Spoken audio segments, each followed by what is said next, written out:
Well, yeah, Pillar News was an experiment in media about 4 or 5 years ago, but we didn't grow through it. It was a startup that I worked with for about 1.5 years or so, just around subscription revenue, because news is screwed up because of the ads inside of it. That's pretty much the only reason. But that's a different story. It's really not that interesting. Slant 3D, the main thing that we're doing with that is trying to make the creation of products easier, because up until about 5 years ago, it cost somewhere between $10,000 to $100,000 to make a plastic object of some sort. And then you get your first object and you'd find out if anybody cared about it at all. And you'd probably go out of business. About 99 out of 100 times you go out of business. My full background, grew up on a cattle ranch, went to school, mechanical and aerospace engineering at Embry-Riddle. I graduated with a degree in robotics effectively at the end of it all. So once I came out of there, I ran a product design firm where we did consumer robotics and consultancy for people. As part of that company, I started working with a series of STEM robotics kits that accidentally became popular, but we designed them to be 3D printed, and there was no other way to make them. So we had to build a print farm to produce those objects, and then I got stuck 3D printing them all. Did not want to get involved with it at all. But once we built that print farm, which is just a large group of 3D printers, we realized that is more interesting because there was a fundamental truth in it. And when I'm going after any particular business idea, I want to know, is there some core truth in it, so that when you're crying all bundled up in a fetal position because you're about to go out of business, you're like, is it worth it? The reason 3D printing is worth it is because when you're manufacturing something, you want to get it close to the raw materials as you possibly can. There is electricity to change one material into another thing, and then there's the material itself. That's a perfect world of making something. With traditional manufacturing, a machining thing that's carving out a block of aluminum, you have all the wasted aluminum on the side from everything that's turned into chips. And with molding, you have the stupid flipping mold. 3D printing, you just have electricity and material. And that's the fundamental truth. So printing should be able to make any given plastic object cheaper and more affordably than anything else. When I got into it about 2017, it was stupidly more expensive. But the reason for that was not because of the process, but because of humans touching things. And in manufacturing, you hate it when humans touch things because y'all are expensive. So you want as much machinery as you could possibly get. So we redesigned the printers from the ground up. Background in robotics was really helpful with that because we were able to make the machines reliable, made them finish up a part, kick it off on their own by themselves, and had some other robot trundle by and grab the part and move on with life, so that an object could theoretically be uploaded to our system, somebody could order it online, it would be grown in a printer, and the next day it would be in a box going towards that person. That's what we've been working towards. A warehouse where the shelves make the product. Really cool things fall out of this. If you have a warehouse where the shelves make the product, you can basically have infinite inventory. Amazon has 20 to 50 million SKUs right now, which is adorable, because they have to fill it in all of these football-sized warehouses, and they'll never have everything. Whereas with printing, anything that a person can possibly imagine or an AI can create can now be made available for somebody in about 15 seconds. We've been working towards that. The most recent product that we released is a thing called Portals, which is a print-on-demand application where you can upload a 3D model, and it is for sale in about 2 minutes.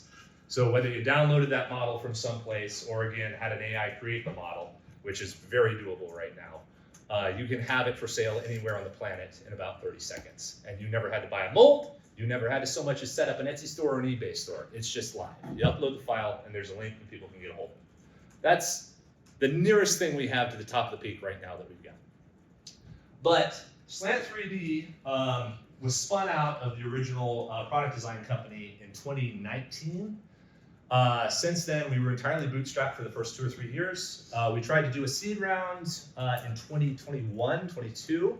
Got to term sheet. Investors pulled it right at the startup bubble bust, right before AI came around. We did a secondary seed round at the beginning of this year for about $1.5 million.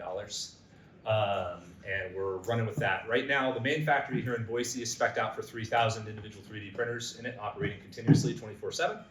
And we have 2 more factories on the books to start going in Texas, and well, Boston might be the second one.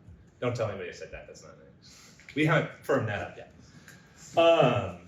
But as far as my areas of expertise, obviously manufacturing, 3D printing, yada, yada, yada. The interactions of how a product can be good and how to do it sustainably so that you don't go broke in the first 6 months of creating a hardware product. The stupid little cliche is hardware is hard. That doesn't begin to describe it because there's so much more risk than creating an app or creating a YouTube channel or anything else. I've done both of those things.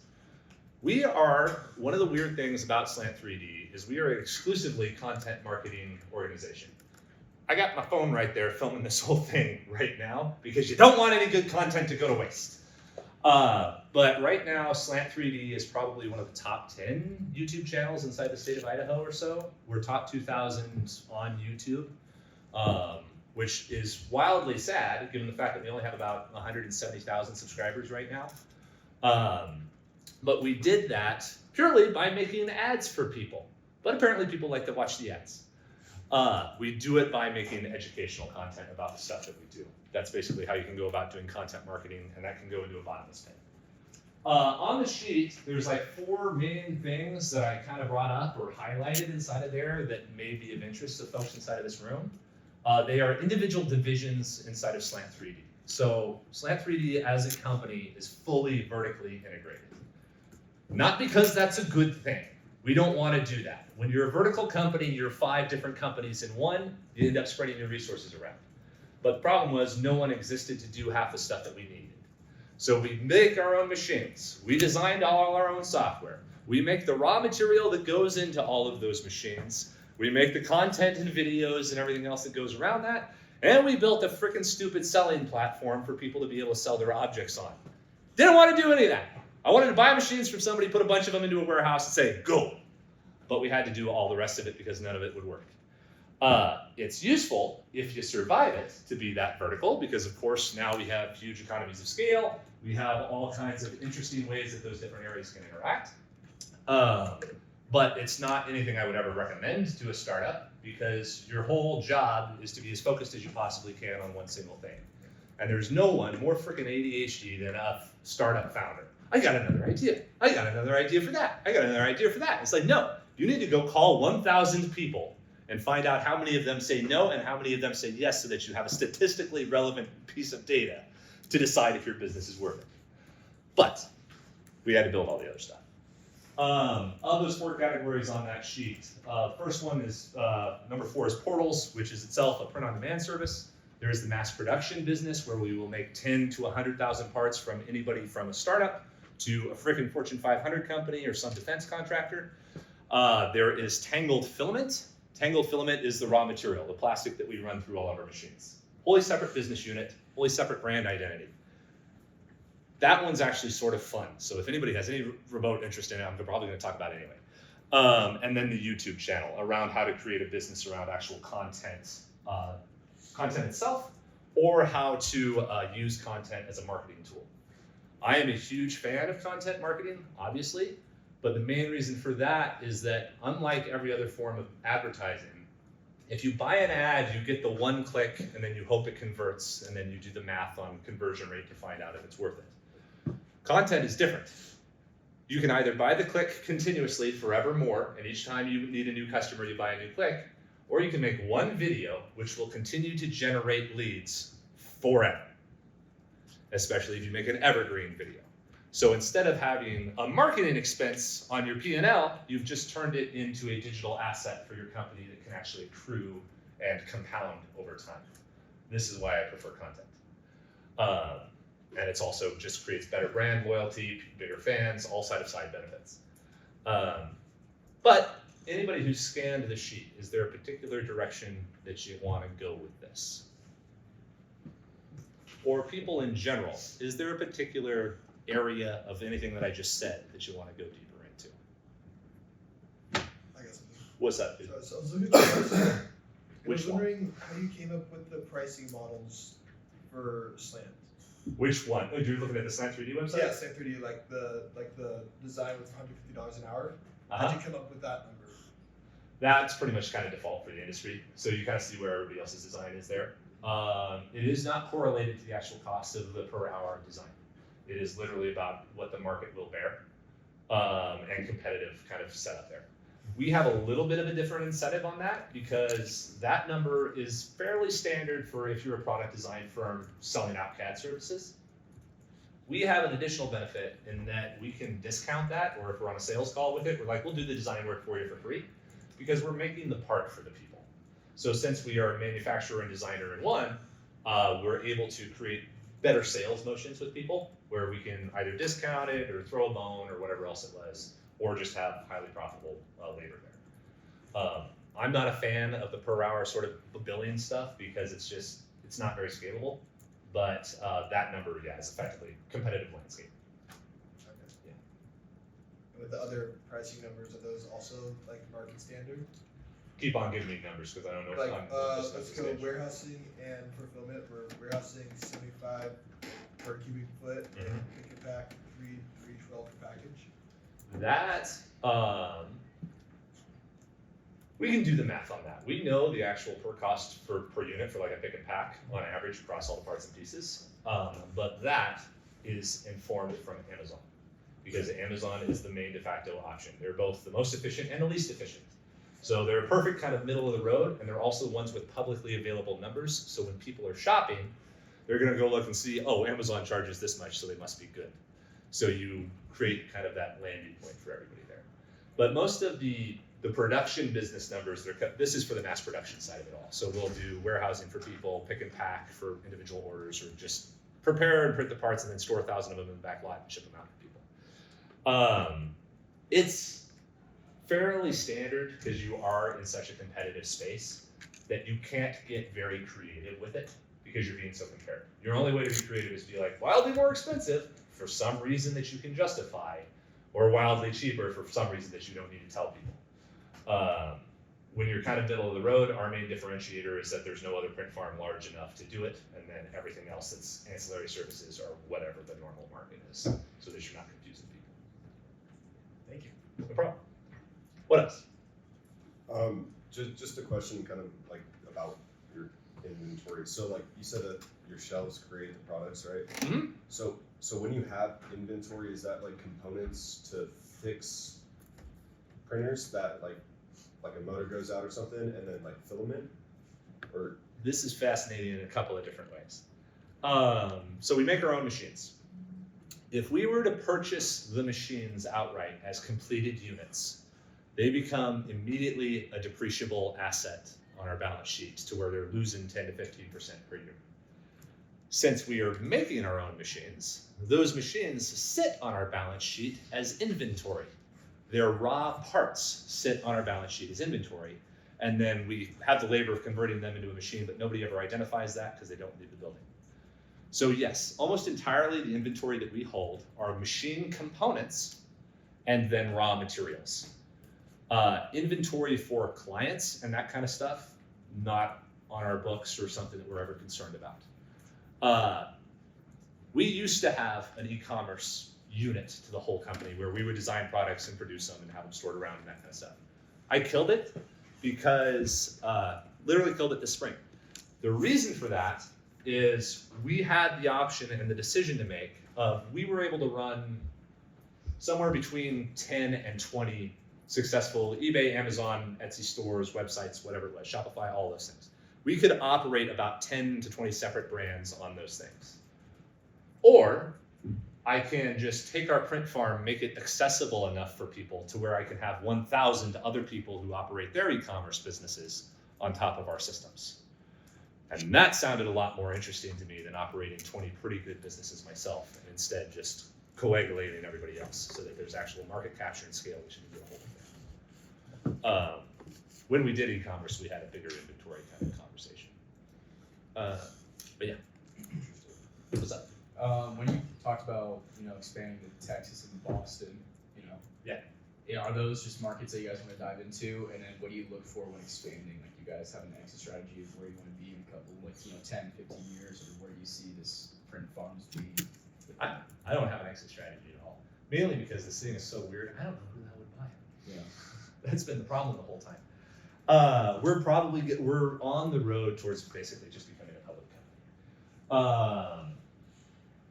That will be a transition and a conversation that will be had. Everybody can have their debate around whether public is good or bad or indifferent or whatever else it was. For us, as far as the decision of where we put the next factory, it's very easy. Actually, at the beginning of this year, I was in Louisville, Kentucky, scoping out what was supposed to be the next factory. The reason for Louisville is because it is the geographic hub of the United States. You are one day to any given consumer from Louisville, Kentucky. It is the spoke of all of distribution. UPS has their world port right there, which is where every UPS plane goes every night. It cuts all your shipping in half. As compared to Idaho, which is second to Alaska in being far away from everywhere. Really terrible if you're a fulfillment company, which is effectively what we've turned into. We're eating that right now. But went to Louisville. It was, at that moment, it was a math problem of like, okay, halfway to everywhere, cheap labor, cheap warehousing, yada, yada, yada, all the reasons that you would make. I went to Louisville, I got there at 1 a.m. I'm a 6'4" dude. I was scared wandering around town. Generally, I don't get that worried in spots. I was just like, I can't bring the team here. I can't expand the company here. Because as a startup, the highest value leverage area of anything that we do is not any sweet deal or any sweet trick or invention or anything else. It is the person who came up with that. The team itself is the most valuable and most expensive thing that we have. The culture that enables people to continue creating those things that can actually create high leverage value in return is stupidly important. If I opened up the factory in Louisville, it would be cheaper. But, number one, Boise and Louisville would be two separate places, and Louisville would have turned into like second-class citizens because there'd be no development, no interaction, and no one from Boise would want to go there. So I killed it because when we're this young and this small, the Slant 3D is still under 15 people right now. When we're this small, you cannot create a class system and you cannot mess with the interaction or the reason for people to be inside the company. You cannot mess with the culture. Because if you do, there's no way that you can grow any more than that. The marginal cost of being in a slightly more expensive town or something like that is irrelevant to whether your people are happy working at your company, and there's no stupid internal politics or class system. So I killed Louisville because it would have messed with the culture. The reason we're going to Texas is because we're going to Austin, Texas. Austin, Texas is a counter-gravitational force to Boise. All due respect to Boise, but Boise's a freaking terrible place to create a technology startup because, oh dang, I'm gonna piss everybody off about this. Boy, if you were the very, very best person creating the next greatest AI tool, why the hell are you in Boise? That's basically what it comes down to. Boise is a fantastic town to grow and have a family and live your life and all the rest of it, but it's a place to downshift. It is not a place for 24-hour Red Bull-infused coding sessions and that kind of stuff. I wanted to go to Austin because that is part of the culture down there. I went down to Austin for 2 days, and in that time I talked to a Cybertruck engineer, one person who was in private equity, and everybody else was a lawyer or whatever else it was doing something, and they just got off there that Friday night, and I ran into 4 of them wandering around at the bar as a stranger in town. That doesn't happen here. So just, again, the culture of the town was so important that I wanted to have an office down there, even though Austin's freaking expensive. The secondary spot, Boston, is for a similar reason, but Boston gets us on the East Coast to where we're not having to deal with stupid shipping problems. Gotcha. But yeah. Are you guys like leasing this industrial space then? Like, how big is your square footage on those spaces that you're trying to have? 2 years ago, we moved into one of the buildings from Motive Power. Motive Power used to build trains. We took over the finishing shop. It used to have 3 locomotive engines parked in it at any given time. It's 15,000 square feet. We took over all of it. There's a second floor mezzanine in there. The upper part is offices and studio and filming. And then downstairs is just piles and piles of machines in production. Yeah, we're just about to expand. We're adding on some extra space externally for like material production and machine assembly. So yeah, that main building that we've been in will just be printers. Yeah. Plus it has 50,000 amps of power going in the wall, and we're second to like Bitcoin mining for using energy, which is wonderful. It really limits where we can go. What's next? Have you guys ever gone into like recycled plastic for making use? And is that even scalable? No, it's not at all. Recycling comes up all the time, and inside of 3D printing especially, it comes up all the time. Recycling doesn't work unless you have a truckload per week of raw material that's being wasted and recycled. Also, though, when you recycle material, you radically increase your defect rate inside of the raw material, and then that propagates down to the final parts. So I would rather be paying 15% more for non-recycled stuff in order to have good quality virgin feedstock running through our systems that reduces failure rate and reduces the waste than to try to recycle some of it. Because cleaning it, washing it, wrapping it up, grinding it back into something that can then be turned into something useful again is so much effort that it's not worth it. I don't want to be anti-green about it all. I think it's really great to do that kind of stuff, but I think it gets way more interesting when you have a landfill full of it, and then you can go mine that and get your plastic for 2 cents on the dollar and turn it into whatever you want when you want to make lawn chairs out of it or something. So we'll build up recycling as all the facilities get bigger, but right at the moment it's just not sustainable. There's somebody else had a hand up over here. What's up, dude? So I'm a big proponent of content marketing. I think it's great. It's Nice. just another way to integrate with your community. Mhm. So my question is, how much effort, time do you put into the actual content side, or do you kind of delegate that elsewhere for like editing and whatnot? Got a phone running right now. I can upload this thing raw, and it's useful. Yeah. My philosophy on content around how hard it should be is that it is point and shoot. Put up the camera, show your object, explain concisely what it's for, why it solves a problem, and who the hell you are, so that people can actually connect with you. Because people need a character to relate to. So tell your story. Don't overcomplicate it. You do not need production value. You do not need a good camera. You do not need an editor or anything else. Communicate your idea concisely. We have a guy who uses portals. He was selling 3D prints on portals. He sells this little cylinder that has spikes on it, which is a pain stem device for people with autism. And it's literally just a 3D printed cylinder with some spikes on it. It's a pretty simple design. He made a TikTok of himself just explaining why he did it. He designed it for his wife so that she could, because she was autistic. That video got 10 to 15 million views on TikTok over the course of about 3 days. They sold about $150,000 worth of merchandise in 1 week. He came to us because he could not produce that merchandise in time, and TikTok has a 3-day shipping window. So the only way he was going to fulfill those orders and get that money is if he found 1,000 3D printers in about 3 days. So that's why he plugged into our systems and had us fulfill all those orders for him. And ongoing, we just take care of a lot of it for him now, and he takes some of the overflow and that kind of thing, and special things. But that video was not highly produced. If you saw it right now, I'm not going to go Google it, but it was not highly produced. It was not polished. It was not anything. It just kind of happened.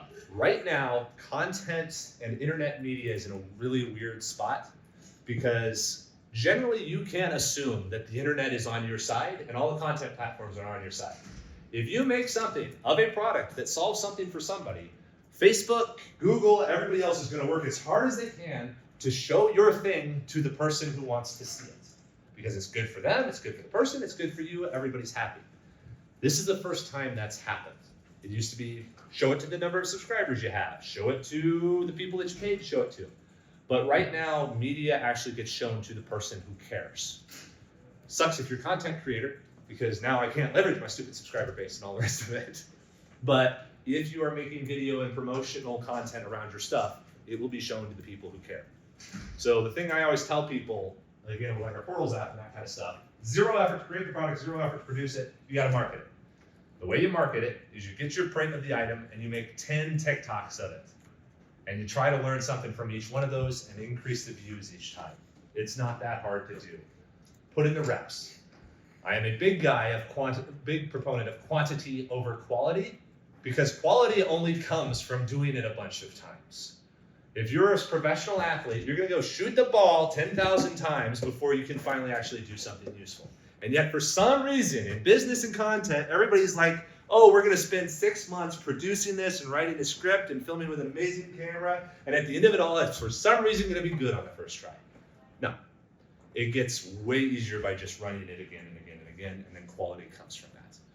Right now, we produce 3 long-form videos per week and about 7 shorts per week of some sort, and then distribute those all around. Any one of our videos gets a thumbnail design and a title before we do anything. because those are the main points of conversion. So we want to know what is the person clicking on. And then from there, we will, excuse me, I'm giving that title, thumbnail, and then like 3 key points on a single sheet of paper.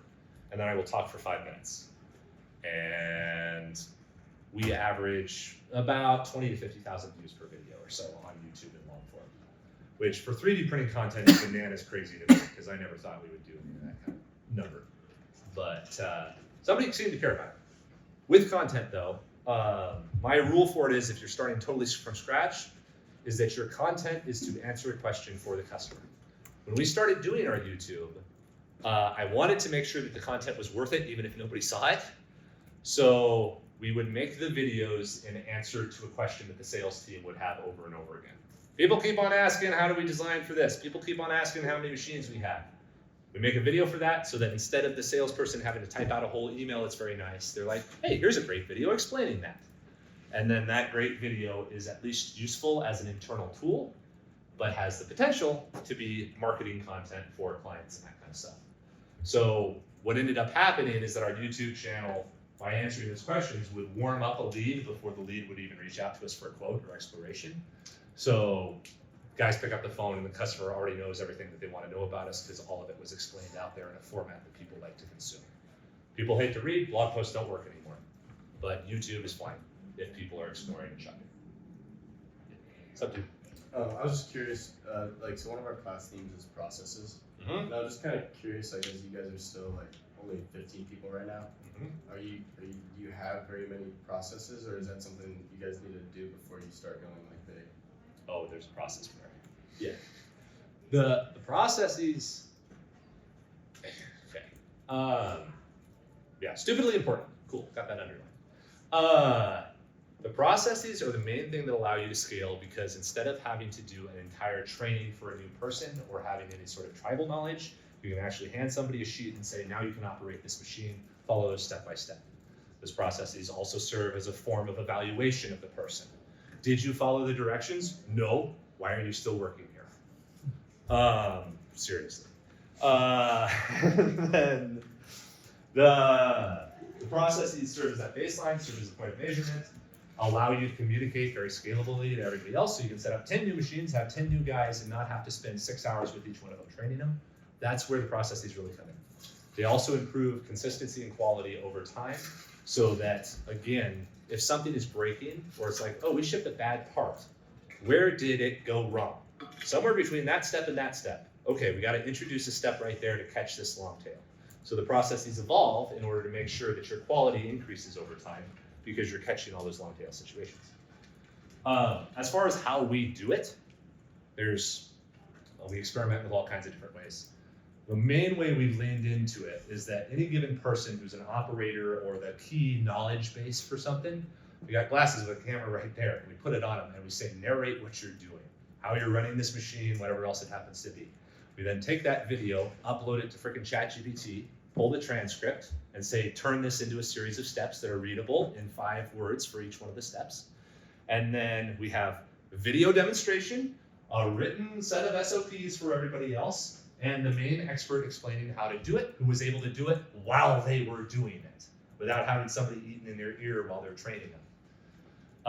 So that's how we build a lot of our processes. We also do internal videos explaining like culture and how we philosophy this kind of stuff.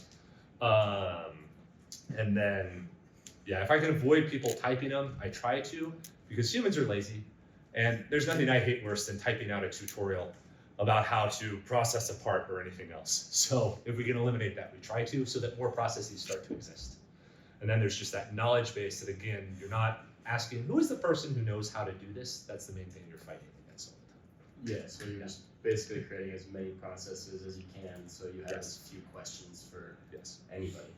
Here's the problem with processes. As a startup, everything is changing all the time. So do you want to spend all your time explaining how to do the thing that's not going to be relevant here in 6 more weeks? This is a stupidly huge problem for us, because any given week, we probably run somewhere between 3 to 10 major experiments in some part of the company. Move that machine over there, change different settings on how the parts are made, make a video with this style of thumbnail, whatever it happens to be. it moves and shifts to where if somebody's not okay with that speed of change, it feels chaotic. Because you're just like, I come in every day and everything's different. It's like, yep, we got better. You got to get on the horse. But yeah, you can't build processes around that at all. So again, this is why it's so important to have a good team who is flexible enough, smart enough, and quick enough to be able to evolve with you as you're refining this. And then as the organization grows, and you're like, we've done that thing the same way the last 10 times. There's no reason to mess with it. We're as good as we're going to be. We're at the 90% efficacy. Write down the SOPs so that we can hire anybody off the street so that there's no longer a key man problem or anything else like that. And that's when you introduce processes. Yeah, and would you say that also like goes into like your whole culture of like you guys being adaptable? Oh yeah. No, it's kind of endemic to the company because with 3D printing, I can design whatever fidget cube that I want and then start to iterate on the part based on what sells. I'm like, I can change the color now whenever I want to because I'm not stuck in a mold. I can change the name on the side or where the text is. None of this is new to most parts of operating a business. Software could always be developed, copy, ads, art, and what am I trying to think of? The media, no, that's not what I'm looking for. The creative, there we go. The creative inside of ads could always be changed and morphed to where you're running A/B tests on what color button people click on the most. But the product has always been stagnant. But now with printing, you can actually iterate on the product itself, which is a new thing. So it's just endemic in the company, just as kind of a side effect of that. Gotcha. And then I have just a random question. Do you guys, because you're plastic 3D printing, do you have anything to do with metal? Not at all, and never will. Okay. It comes up all the time. Yeah, like in the future, like if it somehow was like integratable into Yeah. your products. Here's the challenge. Again, going back to the thing, even if we turned into $1 billion company, I don't think we would do it because $1 billion is still too small for the amount of plastic stuff that can be made. There's about $3 trillion worth of plastic objects made per year at the manufacturing level, so the retail value of that is even more. So we got a TAM of $3 trillion making plastic stuff. There is the only value that metal would give to us is just introducing more complexity, customer confusion, and more processes, SOPs, in a separate company effectively. So it's not something that we're really chasing down. It's a nice shiny thing, but there's a lot of nice shiny things. Inside of printing, the biggest problem that Slant 3D has right now is what the hell do we make? Because we make everything. Yeah. Stupidly big problem. The reason is whenever I'm trying to talk to somebody, how do I narrow down what our customer demographic is? We can make any plastic thing. So start at A's in the phone book and say, do you need plastic stuff? Do you need plastic stuff? So how do you get to a customer that you can describe accurately enough to where you can actually describe them for a Facebook ad or make a video targeted towards them based on what they're doing? This is a gargantuan problem for us. The way we deal with it is like, okay, we can make everything. We don't really say that very often. We say, we can make night lights, we can make cookie cutters, we can make enter a niche here. And we will go after each one of these core little segments. We'll say, we're gonna find all the guys who are selling night lights right now. We're gonna find all the guys making cookie cutters right now. And we're gonna run that down to 1,000 customers until we find out what the conversion rate for that group of folks is. And then we'll decide, do we wanna continue to push onto that in the future? But there is nothing more dangerous for us than being distracted because it's so freaking easy to just say, we can make anything. Everybody should just show up because we can make anything. But now nobody has any idea what you do. This is like the whole thing of like when Steve Jobs took back over Apple or whatever else it was. The first thing he did is take the products down to 4 categories. Because he's like, nobody knows what the hell kind of computers we make. We make computers for artists, desktop, mobile, laptop, done. Now everybody knows what we do. And now we can communicate it concisely and we can be the best and we can cut through all the noise. Because it's a very noisy world right now. Yeah, and this is the problem that you'll run into with most like 3D printing businesses is they'll make all kinds of just crap and list it all on their store. And there's no way for them to ever pop up above the crowd because they just have too much crap. Whereas they could just make a little cylinder with spikes on it and make 150 grand in a week if they just had that one thing. Yeah. So, what are the sizes of your printers? All of them the same size. Every single one. So like SOPs. But if you were to try, like, say I wanted to make a 2-foot tower, Mhm. would you just section that into parts and then have 5 different printers printing each section of the part? You could section them into parts. Okay, so that's like that'd be like per customer, like. Yes. Okay. No, yeah, the machine size is an 8-inch cube. The reason for that is, again, 85% of all plastic products are the size of my fist. So there's no reason to ever go any bigger. And again, it turns into shiny things. All of our machine, we have 2 machines inside our factory. One is a third-party machine, one is the machine we make ourselves. The reason for the third-party machine is because we want redundancy even for ourselves. We're a terrible supplier to ourselves once in a while too, so I want somebody else to back us up when we can't make machines fast enough. So those 2 machines are effectively interchangeable. But yes, they're the exact same size so that, again, everything downstream is controlled. And again, when we can make anything, we want to give ourselves as many constraints as we possibly can so that it doesn't go off the rails or people get confused. You can also hurt the team. Like we're right now, yeah, I can say this. In marketing, the new product releases and that kind of stuff. We do content on YouTube, Instagram, TikTok, blah, blah, blah. That's too many platforms because each one of those platforms is different, and no, they're not all shorts. And YouTube does not like the same shorts as TikTok or something else there. So there's been a little bit of a push and pull within the marketing team of where the heck do we focus as the main marketing push for these new product groups? Because again, it's exactly like choosing the product. And it's getting everybody on board with that when previous products needed a different focus, but now we're moving in this direction. Getting everybody back up to speed and focused in on that one main thing is the goal challenge. Somebody from this side of the room. What's up? How are you involving AI? We are stupidly progressive on AI.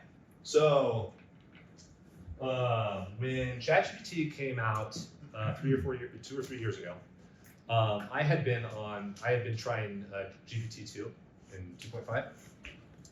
Dolly came out of September that year. The chat was fine. Dolly came out. Dolly proved that you no longer needed the expertise to model an object. That fall, we demoed, upload a photo. Well, no, here's what it is. Here in about 18 more months, 2 more years, you guys are going to start to see websites around that have no objects in them.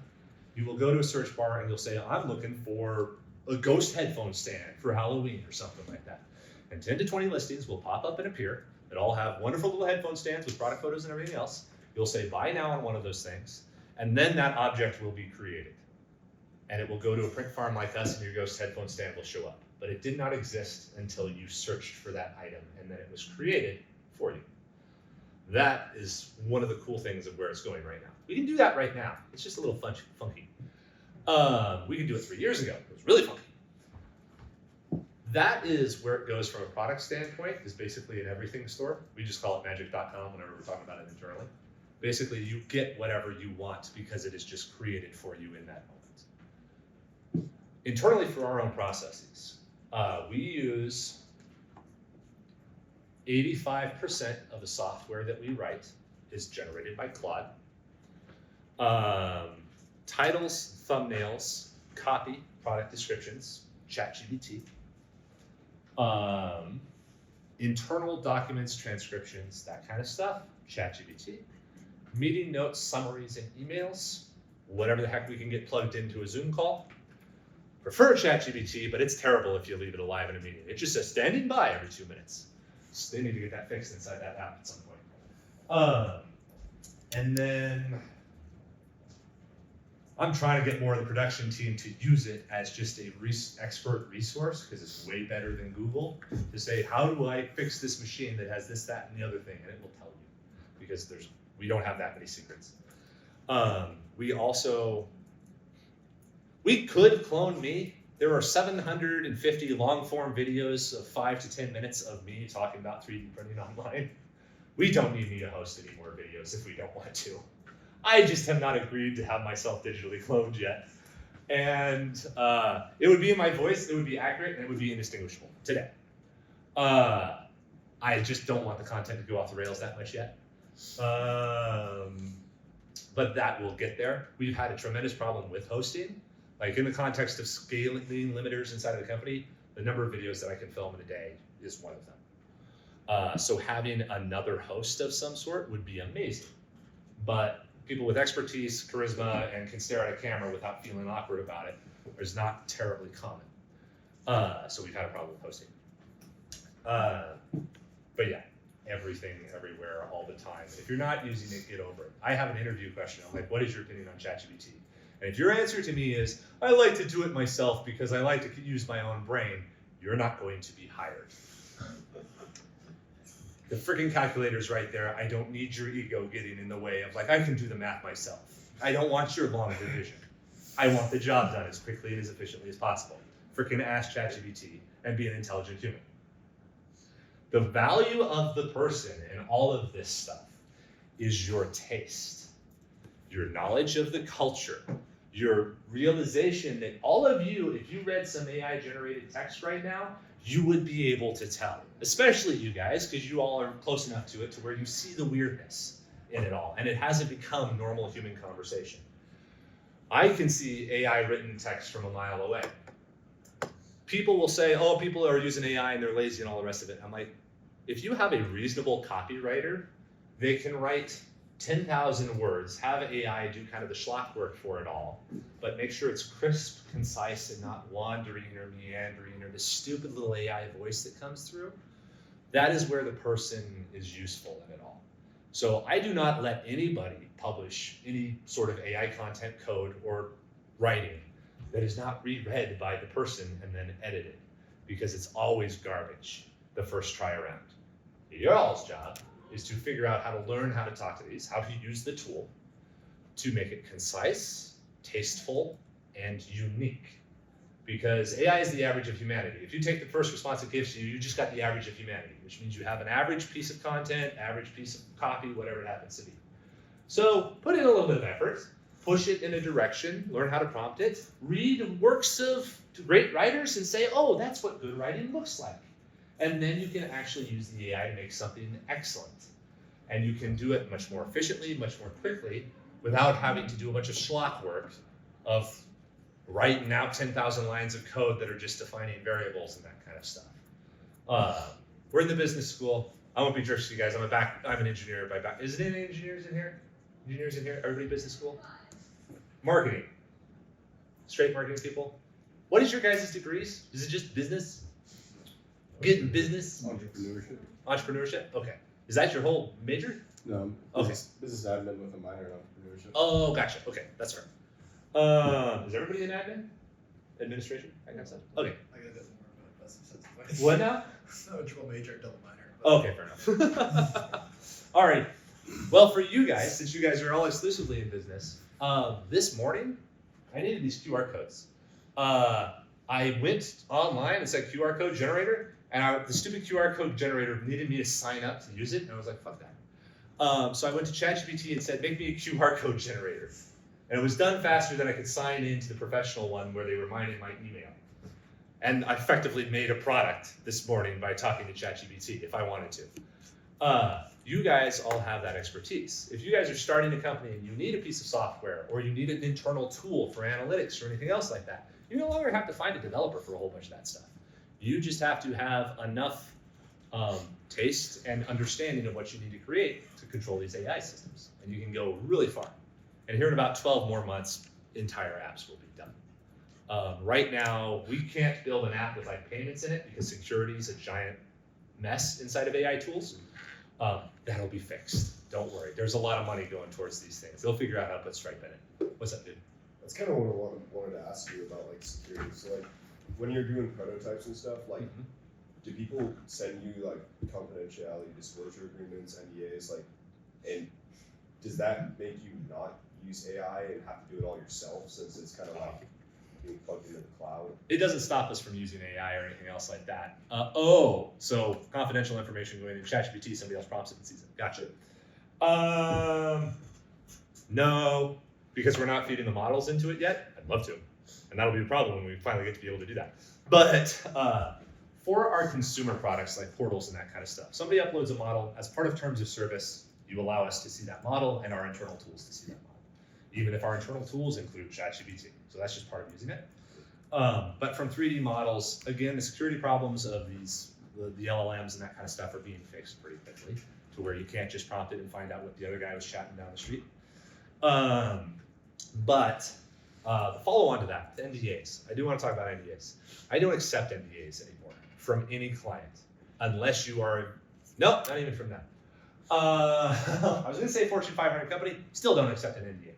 We have clients who are worth hundreds of thousands of dollars who I have never signed an NDA with. And we have clients, the NDA has come to be the leading indicator of a company failing. Every single customer, nope, 999 out of 1,000 customers who have asked me to sign an NDA have never turned into a monetizable customer in any sort of way. I don't know why this is. Mainly it's because it's inventors who are looking for an excuse not to actually do the work of actually selling the object. They want to find every reason why people are going to steal it and why I got to protect it and everything else rather than getting it out there into the door. Coming from 3D printing, we don't even keep patents anymore because intellectual property, as far as I'm concerned, is irrelevant. It is your speed to market and your operational expertise that is a protectable and defensible moat. Patents are not useful at all because many people misunderstand the fact that patents are not a shield that automatically protects you. As soon as you have a patent, the only way that patent is useful to you is if you take it and then go sue somebody else who you think is copying you. And then 3 years later, and $100,000 of lawyers getting rich, then you might almost be able to stop that person from not making that version of the product. As a product engineer, I can get around a patent in about 15 minutes, regardless of whatever it is. There are 8 billion people on the planet coming up with ideas. Yours is not that original. The amount of effort that you put into it and how you can market it, brand it, grow it, scale it, execute on it, that is your differentiator. Everything else is an excuse and a problem and a complication. Don't pay the freaking lawyer. Go buy a camera or phone if it makes you feel better and start making videos on TikTok. You'll get way more value out of it. What is Slant 3D's like goals in the future? Like, where do you see this industry leading throughout the United States or just globally as well? You know, you heard about tariffs? What's really cool about this is that we got a print farm over here, and if we put a print farm over there, and a customer over there orders it, it shows up over there without ever crossing an ocean in between. So the reason we call the app Teleport and Portals is because the object shows up next to where the customer is, and it's no longer traveling around. You also eliminate all of this shipping, all these container ships moving plastic parts from China over to here. That all goes away if we have enough large print farms. You eliminate all the warehouse space of like an Amazon who has football fields, and we just have a black box full of really dense kind of server farm machinery that throws parts out the side as they're needed. So, and I also know that about 25% of the Star Wars toys that are going to be sold this Christmas are going into a landfill because they're never getting sold. All that disappears because nothing exists until somebody actually makes it. Those are all the great benefits that kind of come from us continuing to scale up or the industry scaling up. The main thing I'm interested in is the fact that this is hugely leveling because a kid in Africa can whip up a laptop and design some nifty widget that some lady in New York will buy the next day. And that kid did not have to know how international shipping worked, did not have to know how injection molding worked. He had to design a thing that solved a problem and was useful, and now it's available to the entire planet. And that kid could sell 1 million of them in a day, and again, never had to build a factory in the whole process. So it does for hardware and physical objects what software did for everything else. We're effectively Amazon Web Services for manufacturing. So that's where we're running. Yeah, so I was just curious, like, do you guys use, like, you're pretty much completely internal. Yep. Like, and does that include like shipping and Yep. and supply chain and all that? Yep. And so do you guys plan to stay, because you talked about how difficult it was, you had to create like 5 different companies because these things didn't exist, and it would just be easier if you made them yourself. Is that something you continue to plan to do, is like completely stay internal? Like while expanding and creating new farms? If somebody else made a machine that was better than us, I'd use them. But right now, suppliers are just really difficult because the incentive structure inside of 3D printing is really, really jacked up. If I go to like somebody who's making raw materials, the filament that we use in our printers, and I say, hey, I want a pallet of filament and I want it to be this color, and every spool needs to be perfect because I'm going to use all of them myself, and I'm going to know when one of them's off. And I also want the cheapest price you've ever made it for, but I'm going to give you a scale. The guy's going to tell me to go to hell. The reason for that is he can make a bunch. He can take that pallet of filament. He can make 1,000 different spools that have variable quality, but one guy doesn't know that this black is a little bit different from this black and the extruder was dirty because he sold one to a guy over there and one to a guy over there. So quality doesn't have to be up. And each one of those guys will pay 25 bucks a spool, which is about a 300% margin for the filament manufacturer, or they can sell it to me for a 5% margin that's declining each time I order more and more of it. So why the hell would he want to do that? The market for like what we do is just so small that the rest of the industry has no interest in addressing that customer base because it's me and 3 other guys. So we're gonna have to keep on doing it kind of internally. As we get bigger and bigger and all the rest of it, there's plenty of, I have no inhibitions against partnering and that kind of stuff. If there's somebody willing to play ball, like with our filament again. The filament is the main one because it's the most frustrating and the easiest one to fix. Talking to US suppliers of it and that kind of stuff. I said, look, I know exactly what your inputs are because we make it down the hall. I'll give you this deal, this deal, this deal. And they're just like, nah, don't feel like it. I don't want to add more machines. I'm just like, well, I can't use you then because we're going to be twice as big as next year and you're going to be behind again. So why the hell am I talking to you? So making sure that there's a good supplier and sourcing partnership on that to where they're willing to move in the same direction as us so that I'm not just having to turn suppliers over every year. If that risk is too high, we'll do it internally. Fortunately, the only thing we have left is freaking shipping, and there's at least UPS and USPS around there to where I don't think we have to start our own van fleet yet, but Amazon ran into the end of that at some point, so there is a ceiling to where it's necessary. But we'll see. We'll get to it down the road. Every one of them is always a decision. You never want these things to be necessarily an automatic thing. The math will always tell you if it's true or not. You can make some sort of cultural determination of like, this is just what we do or something like that, and that's fine. But that still has to be justifiable or have a roadmap to how it would get done. Sorry. What's your manpower look like after like a print is done? Because don't you guys have to like sand it and make sure like the product is like just, I mean, unless your quality of printers is so good that like there's no visible lines, like does that require a lot of manpower? This is a bunch of 1% improvements throughout everything. Yeah, you can make the printer higher resolution, and you can make it higher resolution by having 1,000 more machines, and now they all run slower and more precisely. You can get a better printer. You can throw a little bit of chalk into the filament itself so it breaks up the layer lines. Those are all engineering solutions. After a part comes off, yes, post-processing, we'll pull the part from the machine and then do an inspection of the part against the 3D model and pull off like support materials. So if you're 3D printing a part, it's layer by layer going up. If something has its arm sticking out like that, you need to build stuff up underneath these arms so that they don't just sag down when the printer goes out to start printing it. That support material should never exist. If the designers are creating good parts, you should be able to pull it off of the machine and immediately throw it into a box. I would say one of the larger bets that we're making is the belief that as we produce this scale, designers will get smart enough and we can create enough incentives, economic incentives and otherwise, to where they design good parts to where when it comes off the machine, it's pretty much done. And there's not all this secondary touch.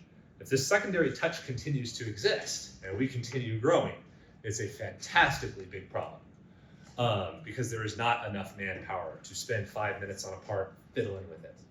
The good news is that most of those kind of parts are just kind of garbage anyway because there's just, the person wanting to sell it just is not considering enough of the factors in it to where they're not going to be a long-term partner who sells a million of them anyway. Just the quality isn't there, the forethought isn't there. But we're making a bet that we can get everybody to move in a direction that is the middle. It's kind of like on Amazon, you can't, well, what is a good example on Amazon? Yeah, you have to use white backgrounds in all of your images, but it lets you get on Amazon. So we may enforce those types of rules, like this part has to kind of follow these rules, otherwise it doesn't get to go on the platform. And you don't get access to 1,000 machines. Go build them yourself if you want to do it that way. That kind of thing. And then also, I mean, I've just seen on like Instagram, like there's printers basically like, I mean, I'm sure you know, but like you just flip the whole thing and then it prints under like water or under a liquid, and like instead of it building layer up, it like builds, the platform is building up and then it's like building up as it goes, builds down as it goes up. Is that more efficient at all, or I don't know if you really. It's interesting, it'll have niches. Kind of the rules for our printers are, in order for a 3D printer to work, you need a hot nozzle squirting out plastic that moves in 3 dimensions. In order for an object to move in 3 dimensions, you need 3 points of actuation, which means 3 motors. That thing is overly complicated as far as we're concerned. Again, if we deploy 1,000 of them and we just added 1 more motor, we just added 25% the failure rate and degradation and depreciation on all this kind of stuff. So you keep the system as componently simple as you possibly can so that it doesn't become overly complex as it gets bigger.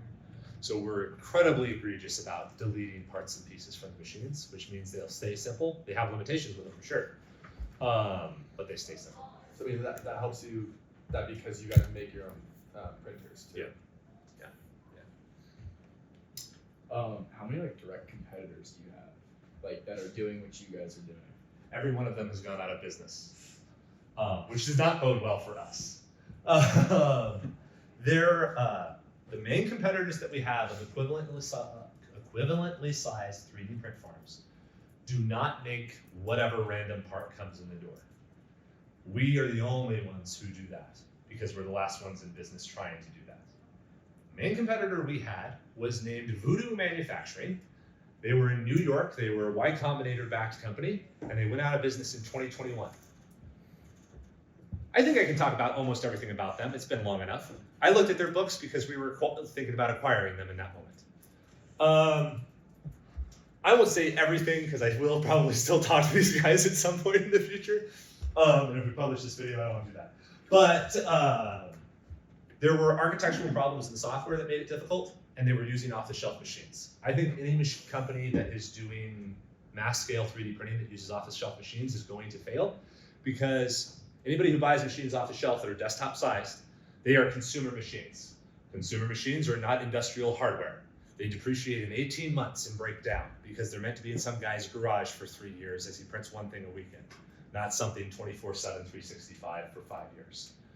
So there's a fundamental economic problem with those businesses if you don't make your own machines.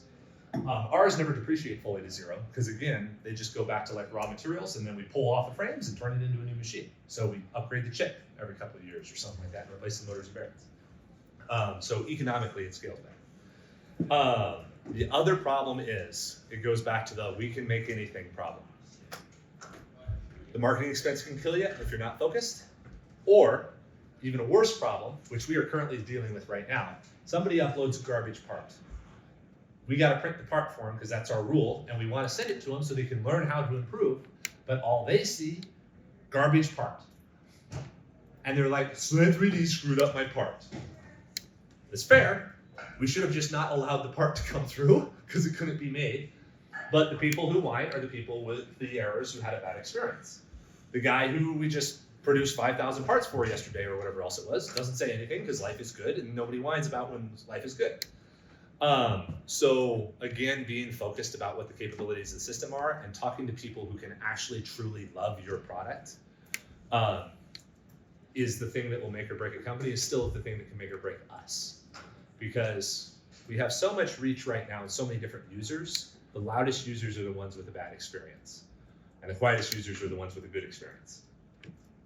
Quiet users become loud when it's really a phenomenal experience. In all honesty, I would say that Slant 3D is somewhat meh in certain areas of stuff. And you never want to be meh about any part of anything that you're doing, from answering an email from a customer to the box that the thing comes in. Raise the cost, figure out a way of doing it. One of these examples where we were improving this, we do print-on-demand fulfillment. We're going to ship 1,000 boxes tomorrow, whatever it is. The correct decision would be to find a nice brown box with cheap brown paper so that its part is protected inside of that nice brown box with cheap brown paper. And that is a nice, efficient way of getting the part delivered to the customer. Problem with that is it's a fucking terrible unboxing experience. So what we did is we're like, okay, we need to make a good unboxing experience. So we started sourcing white boxes. We're working on trying to get printed blue boxes, which are on brand. And the interior, we wanted to use crinkle paper because crinkle paper looks good and is really protective of stuff, but crinkle paper takes up way too much space, cannot be shipped. We looked for the machine that can make the crinkle paper. That machine is stupid. So we found an in-betweener, kind of accordion paper, so that we could take stock blue paper, grind it into the stuff that we wanted to, so that we could still have a reasonably affordable packaging solution that's not brown paper in a brown box. Because going back to the part being like meh or the part even being bad, if the customer observes everything else about your business as like being perfect, it's kind of like a magic trick. People will forgive a flub if it's kind of in passing and that kind of stuff, so long as the rest of it is perfect. Because they'll presume all of it was perfect, especially for us in like manufacturing. If everything we do is perfect and then you get a bad part, the presumption may be that you uploaded a bad part because Slant 3D is perfect about everything. That is like the brand identity that you can create. We're not there yet, but that's an option. So it's so important to control the experience all the way through, because the negative touches compound and grow and pile up to where overcoming those down the line can be a huge lift. If you finally break it and like a part arrives late or something and you have a true screw up. So you eliminate as many stupid little itches and problems and low grade suck as you possibly can, so that it becomes as exceptional for the person and they'll actually tell other people about it, because that's what you want to go to. The success of a product is measured by how many people you tell after you try it.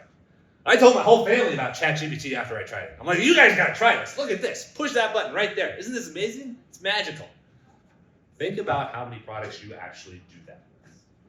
I'll bet you can't count up to 5 of things that you've like shared with other people. But that should always be the goal of any given product that you're creating.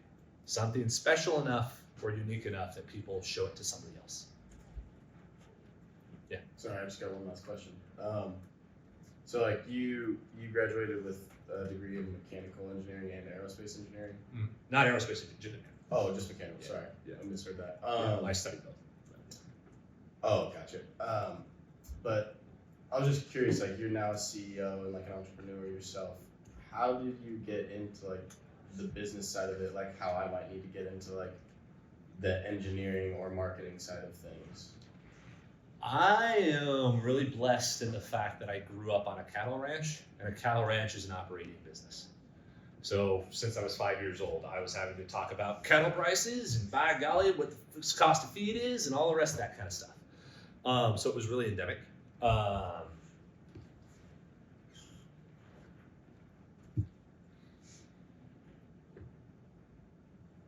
Getting into it is just starting with it. It goes back to like the whole preparation thing. Everybody's always like, I'm gonna find all the secrets that will finally make me ready to do the thing. They won't ever be useful, and they'll never have all the secrets. I would love to have the secret of how to get 10,000 more users tomorrow, but I don't have it. So you go down and you try something tomorrow, and then you try something different the next day. Make sure that you know how to learn and that you realize when something is not working. Something is not working when you decide it's not working. But inside of the company, it doesn't really fail until you decide to stop. So there's always some way of getting around it. There's very rarely an unsolvable. No, there's no such thing as an unsolvable problem. There's always a way of getting it done. The Wright brothers were able to build an airplane out of raw hide and wood. You can get something out the door, but figure out how to get it done. But yeah, basically just try it. Trial and error. Go trial. Like you said, just like The reps. Get the Yeah. reps in. quantity over quality. You kind of talked about earlier, like calling 1,000 people to test the market and like kind of building on what you were saying. Like in this day and age, like what is the best way to kind of test out a market? Like is it YouTube or is it cold calling or is it emailing or? Try to find the watering hole. If you make a product or you have an item that you think you can sell there, think of who it's for, and then try to figure out where those people are. And then you are allowed to go to that watering hole with a picket sign and say, I got this thing. Does anybody care? Sometimes that is calling people. If you're trying to sell something for CFOs to do whatever else it was, well, you got to call up a CFO because you're not going to get to them yet. The cost of testing a product is very low because you don't have to create the product. You can set up a pre-order page with a website describing what this product was and say, hey, give me your email if you would like this at some point. So getting to proof of market is really easy by getting a little bit of traffic and also pony up a little bit of cash. You can get a whole bunch of people to your website for like $50. TikTok charges 0.1 cents per view for a video on it. So you can go ahead and get 10,000 views for $10. So go over there and find out if anybody out of those 10,000 people care about your app or something along those lines, because you had the opportunity to present it to them. But again, recognize that you might have to try 3 or 4 or 12 times before you find the right way of testing it. So again, you have to say, did the right 12,000 people see the thing? Did I communicate it clearly? All the rest of it. And I don't have a clear answer for that. That's just trying stuff. In terms of like cost efficiency, I know Meta does a lot of apps or ads as well. Yeah. You think TikTok is cheaper, more affordable for? TikTok is easier. Instagram is easier. Meta directly, I fucking hate their dashboard. For a company that makes all their money from advertising, they are flippin' terrible at making it easier to advertise for them. Mainly because they're making all their money from Coca-Cola. They don't care about us. But as far as the right place to market, I would again just say make a video organically someplace. Because if you're buying, you can get more traffic once you have some sort of inkling that something's working there by paying for it. But if nobody cares about it organically at all, then there's something a dud in how you're communicating it or what the object actually is. So if you can't get any sort of, I did an incubator with some guys on Etsy the other day, and I told them, you need to turn on ads, but don't do it until you get one organic sale of the object. Share it around in Facebook groups or whatever else it was. Get somebody out there in the world to hand you money. If you can get one person to hand you money, okay, you're ready to buy ads because that one person was willing to fight. Now you gotta start iterating on the ads. But yeah, if you can't sweat and get a sale of it somehow or something like that, then there's something wrong. You guys ever plan on going public? Yeah, we'll get there eventually. Yeah. I don't know. The private market's pretty good right now. I don't know if anybody's going public. But yeah, we'll move in that direction. Yeah. I welcome the stringency of that. Some people don't like it. I think it's good to have quarterly reviews and that kind of stuff, and also learn how to communicate to your investors in a concise way to where they don't freak out every other week. And they're just like, oh, yeah, it's a 10-year job. We're going to get along with this, whatever. So yeah, I have no problem with public markets. Anything else? Are we out of time? Are we still out of time? What's that? Pretty close. Okay, well done. Based on his question, was the new the people that you brought up for ownership is that why you moved to Delaware company?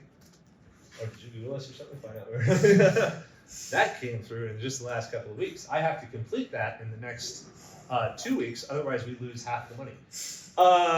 Yeah, we moved to a Delaware C Corp. Previously, we'd been an LLC for a long time because an LLC is just easier. But yeah, as we brought on the additional investors, you turn into a Delaware C Corp because everybody understands that and it's easy and it does no skin off my nose. So yeah, we're no longer an Idaho company. So it's like I'm putting on a front. Well, we'd already chatted about why companies go to Delaware. Oh, really? So, Yeah. yeah, it was. Yeah. Is that changing? Does anybody think that's changing? Yeah. Delaware's pretty nice. They got good laws over there. What else? Well, thank you, Gabe. No problem.